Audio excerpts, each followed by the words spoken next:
ডিমের কারি ভালোবাসে না এমন খুব কম মানুষই আছে। ডিমের কারি দিয়ে ভাত হোক বা রুটি সব কিছুই একদম জমে যায়। তো আসুন ডিমের কারি কিভাবে বানাতে হবে সেইটা দেখে নিই। কড়াইতে অল্প সর্ষের তেল দিয়ে তার মধ্যে আমি সেদ্ধ করে রাখা ডিমগুলো সামান্য কেটে কেটে দিয়ে দিলাম, তাহলে ডিমের ভেতর লবণ ঢুকবে। আর তার মধ্যে দিয়ে দিলাম সামান্য পরিমাণে হলুদ। ভালো মতো নাড়াচাড়া করে হালকা ভাজা হলে ডিমটাকে এবার নামিয়ে নেব। আপনারা চাইলে ডিমটা একটু কড়াও ভাজতে পারেন, কিন্তু আমার এরকম অল্প ভাজাই ভালো লাগে। এইবার আমি কড়াইতে আরেকটু সর্ষের তেল দিয়ে দিচ্ছি। এর মধ্যে ফোড়ন দিয়ে দিচ্ছি গোটা শুকনো লঙ্কা।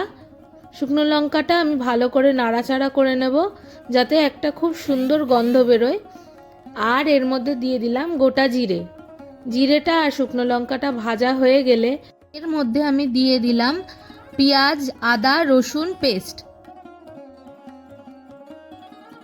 এবার এর মধ্যে আমি দিয়ে দিলাম ধনে জিরের পেস্ট। আপনারা চাইলে গুঁড়ো মশলাও ইউজ করতে পারেন, কিন্তু পেস্টটা দিলে এর কিন্তু একটা আলাদাই স্বাদ হয়। এবার এর মধ্যে দিয়ে দিচ্ছি ডুমো ডুমো করে কেটে রাখা একটা গোটা টমেটো। এবার আমি এর মধ্যে দিয়ে দেব একে একে পরিমাণ মতো হলুদ গুঁড়ো, সামান্য পরিমাণ চিনি এবং স্বাদ অনুযায়ী লবণ। সবকটা মশলা ভালো করে মিশিয়ে তারপরে আমি এর মধ্যে দিয়ে দিচ্ছি রং হওয়ার জন্য কাশ্মীরি লাল মির্চের গুঁড়ো। এইবার মশলাটা কষা হয়ে এসছে অলমোস্ট।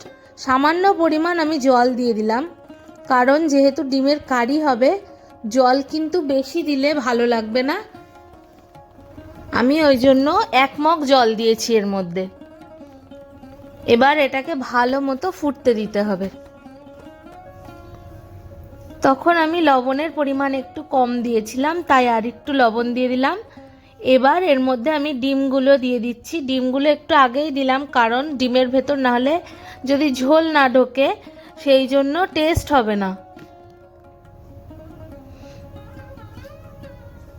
ঝোলটা কিন্তু ফুটে অনেকটাই গ্রেভি হয়ে এসেছে দেখুন, কিন্তু যেহেতু ডিমের কারি হবে এটা একদমই জল থাকবে না।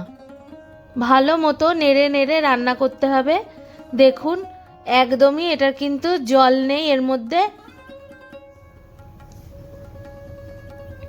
যখনই দেখবেন যে তেল ছাড়তে শুরু করেছে মশলা থেকে, তখনই বুঝবেন যে হয়ে গেছে। আমার ডিমের কারিটা কিন্তু একদম রেডি হয়ে গেছে, তাই জন্য আমি নামানোর আগে সামান্য পরিমাণ গরম মশলা দিয়ে নামিয়ে নিলাম। দেখুন কত সুন্দর দেখতে হয়েছে ডিমের কারিটা। আপনারা অবশ্যই ট্রাই করবেন বাড়িতে, আর কেমন হয়েছে জানাতে কিন্তু ভুলবেন না। আজকের মতো এখানেই শেষ করছি, টাটা।